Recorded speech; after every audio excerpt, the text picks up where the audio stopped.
Hey guys, so I'm here on day 2 of working on my new tank, and this episode on the series of how to remodel like an older tank, it's gonna be about aquarium bracing. Now you probably noticed on this aquarium something's different. Obviously the middle brace, but that I'll get to into a second.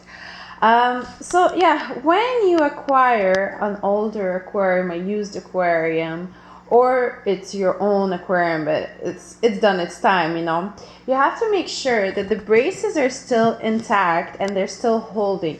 Like if you would to see like cracks in here or there, like you would really need to attend to it, because once you fill up a tank, these braces can crack, and if your tank is not perfectly leveled or just old and used up and the silicone itself is bad, then you have chances of the aquarium just cracking or leaking, okay?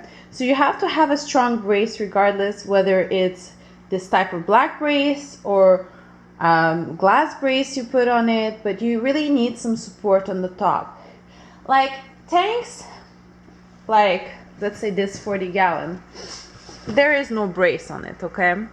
Why? Because it's not a big tank. The volume of water, it's not gonna like split the tank open, okay? It's safe enough for a tank about 40 gallons and less to not have a brace if the silicone is nice and thick and properly put and professionally done without any bubbles in between the silicone.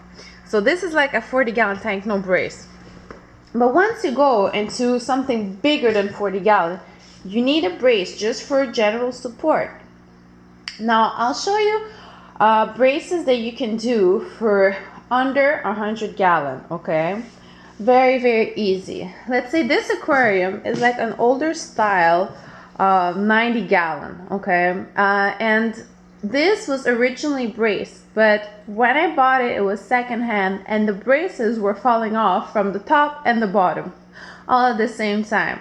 Also, the silicone has to be redone, but that has been already redone. So when I removed the braces, I'm like, this still needs support, right?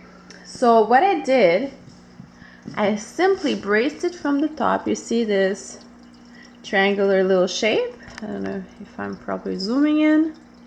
Okay, so yeah, you put a brace like that, and if this wasn't an older model and it wasn't this thickness of glass, I think this is 10 millimeters or even like 12, you would actually need probably to put a brace across, like in the middle, or to brace it like this and like that and in the middle, okay?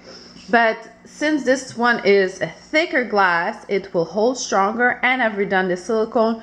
Just these little braces would be enough, but generally like 70 to 50 gallons it would hold with such a brace. But anything above that, even especially like the new types of aquariums which have less thick of a glass, you would need to like brace it from here to there and there to the end. And if it's really a longer tank, in the middle, okay, about this thick of it, I mean this wide. And general thickness for under 100 gallon would be good 8 millimeter thickness of glass, okay? And then you just silicone it right here on the edges, and it should hold. But if you come across a case like this, which is 104 gallons, it's a Jibo, it has those rounded corners, and these tanks are known to split, leak, and they're problematic just because of their shape, and just because people that acquire them sometimes don't level them or have floors that are like fluctuant, and it's gonna move the tank, it's gonna move the sand, and eventually the level won't be the same. So this is probably what happened here, the tank wasn't properly leveled or something like that, or it's just poor maintenance, whatever the reason. There was initially a brace in the middle, but it has cracked and left the house basically. So what I did to repair that, since the only way to properly hold a tank would be to brace it from the top to the other top, In this case, I couldn't because I wanted to save the original brace. But normally you would do it like that. You would never put a brace in between two glass because with the pressure of the water, these two glass are going to come apart and it's going to be a catastrophe. But there's a trick to what I did. I put these little things against the initial front and back glass, and then I put the brace in between. This way there's like 3 to 4 times more support for the brace and to hold it in place. I hope you can properly see what I did here. So yeah, first you glue obviously the 2 small pieces on the sides. Glue, it's with silicone. So yeah, use silicone number 2, pure silicone. I personally prefer the transparent silicone, the pure silicone, because the black silicone, in my experience, is less resistant and not as how do you say this word, stretching, basically because of the pigment, it's not as flexible as the transparent one. That's my experience. Maybe you love black silicone and you just don't want to work with that, but I prefer the non-pigmented 100% transparent silicone, and it works perfect in all of the tanks I repaired. So yeah, you use that. You first glue these 2 to each side, and then you put the middle brace, and then also you put silicone here, underneath, on the sides.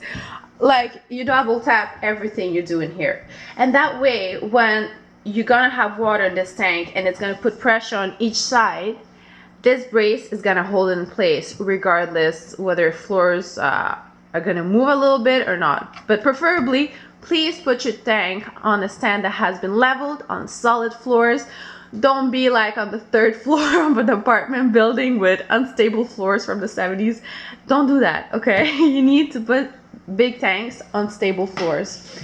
But yeah, this brace is gonna really help you have a more stable tank, all right? But if, in this case, the whole brace here was to be gone, yet again, you would go back to what I said on the first tank. You would brace it like this, the same thickness, you see here? The same one, you would put it from here, and then you do it all along the side, and then you brace it in the middle also. Anything above 100 gallon, I would suggest 10 millimeters of glass.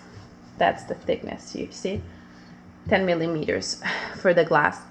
So that's it for this episode. If you have any questions, please ask me in the comments below. And thank you for watching, and see you in the next episode.